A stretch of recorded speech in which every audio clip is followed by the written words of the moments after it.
আসসালামু আলাইকুম, আমি ডাক্তার খালেদ হাসান মিলু। আপনারা একটু দেখেন আমাদের এই যে সম্মানিত পেশেন্টের এটা চিকিৎসা শুরু করার সময় ওনার মাথার এইরকম অবস্থা ছিল। মাথাতে ওই রকম চুল ছিল না বলতে গেলেই চলে, তাই না মা?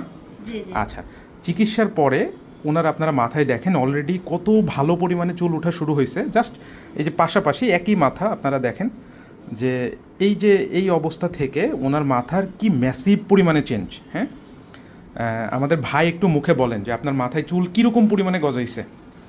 আগের দিকে অনেক ভালো বোঝাইছে, দেখা গেছে আগে খালি ছিল একবারে, কিন্তু আচ্ছা, আপনার হচ্ছে যে এই সমস্যাটা, এটা কত দিনের সমস্যা ছিল? এটা 2 বছরের উপরে হয়ে গেছে। 2 বছরের উপরে, এবং অনেক জায়গায় দেখাই টাকাই তো এরকম কোনো ফল পাইছিলেন না, না। না, পাই। এখন দেখেন যে আপনার এখনও একটু সমস্যা, যে চুলগুলো উঠতেছে কিন্তু চুলের গোড়া অনেক দুর্বল, হ্যাঁ, যে পড়ে যাচ্ছে। হ্যাঁ। আমরা এইটারও চিকিৎসা করবো ইনশাল্লাহ। হ্যাঁ, জি, আমরা ইনশাল্লাহ এটারও চিকিৎসা করব, এবং আমাদের এই যে কিছু কিছু জায়গায় এখনও চুল ওঠা বাকি আসে, এখানেও আমাদের চিকিৎসা চলমান থাকবে।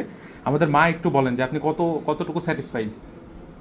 যাক আলহামদুলিল্লাহ, এখন আপনার তো মনে অনেক কোশ্চেন ছিল, হ্যাঁ, যে আশা চুল করছি উঠবে যে কিনা। হ্যাঁ, থাকবে ইনশাল্লাহ, হবে ইনশাল্লাহ বা থাকবে। থাকবে, হ্যাঁ, হ্যাঁ, ইনশাল্লাহ সেটাই। ইনশাল্লাহ ঠিক আছে। ওকে।